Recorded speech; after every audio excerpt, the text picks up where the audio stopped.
British Airways cancelled its direct flight from London to Beijing last year. Why? Because they could no longer fly over Russian airspace. Can you imagine a flight from Beijing all the way to London?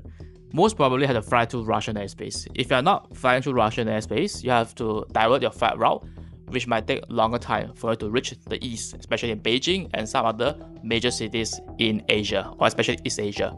And they're not the only ones. Since 2022, many Western airlines have been forced to take longer, more expensive routes to Asia, all because of the war in Ukraine and the airspace bans that followed. Let's explore how these changes are reshaping the skies and your ticket prices. This is actually will cost them more by having more jet fuels. Definitely will cost more. And also you have to pay more for the crew. And the worst part is you face uneven competition from like China Eastern Airlines or Air China. After the war in Ukraine began in 2022, Western countries including the European Union, the United States, and the United Kingdom banned Russian airlines from flying over their airspace. In response, Russia closed its airspace to most Western airlines. This might sound like a political move, but it also has huge consequences for aviation and global connectivity. Why is this such a big deal? Because Russia has the largest airspace in the world, and that airspace sits directly between Europe and East Asia. Losing access to that corridor means Western airlines now have to fly around Russia, adding thousands of kilometers, extra fuel costs, and longer flight times. The new routes are much longer. Before the sanctions, flights from Europe to Asia were fast and direct. For example, a flight from London to Tokyo could take around 11 to 12 hours. Now, those same flights may take 14 to 15 hours. They often reroute through the Middle East, Central Asia, or even the Arctic.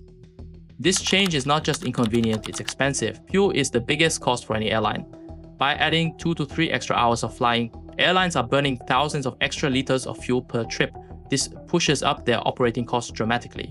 And those costs, they get passed on to you, the passenger. Pilots and flight attendants can only work a certain number of hours per shift. Longer flights mean airlines must either add extra crew members on board or schedule rest stops and pay for overnight stays.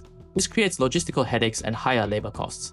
Ticket prices increased as a result of fuel and labor costs going up. Many airlines have raised ticket prices, especially on long-haul flights from Europe to Asia. And with fewer direct routes available, there's less competition, which also drives prices higher. Longer flights also mean more carbon emissions. Western airlines, which are already under pressure to become greener, are now forced to burn more fuel and release more CO2.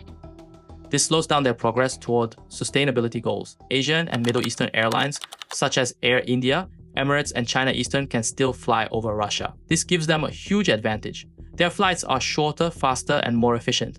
This puts Western carriers at a competitive disadvantage on routes to Asia. Some routes have been completely cancelled or reduced.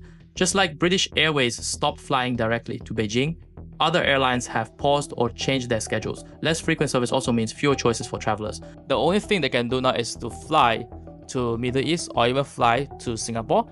And from Singapore, they'll fly to China or some other Eastern countries like Japan and South Korea. It might be very hard in the near future for most Western airlines to fly to Russian airspace. Then eventually they'll face a stiff competition from many Asian airlines because they can fly to Russian airspace. There is no quick fix. Until the war in Ukraine ends and airspace bans are lifted, these changes are likely to stay. Western airlines are trying several workarounds, partnering with Middle Eastern airlines like Qatar Airways for long-haul connections, adding stopovers to break up longer routes, using ultra-long-range aircraft like the Airbus A350 or Boeing 787. But all of these strategies still involve extra time and cost.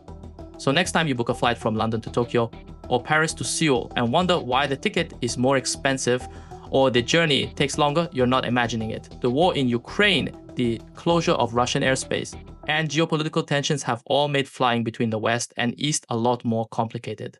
This is what happens when geopolitics takes over the skies. Do not forget to subscribe for more content like this. See you on the next coming videos.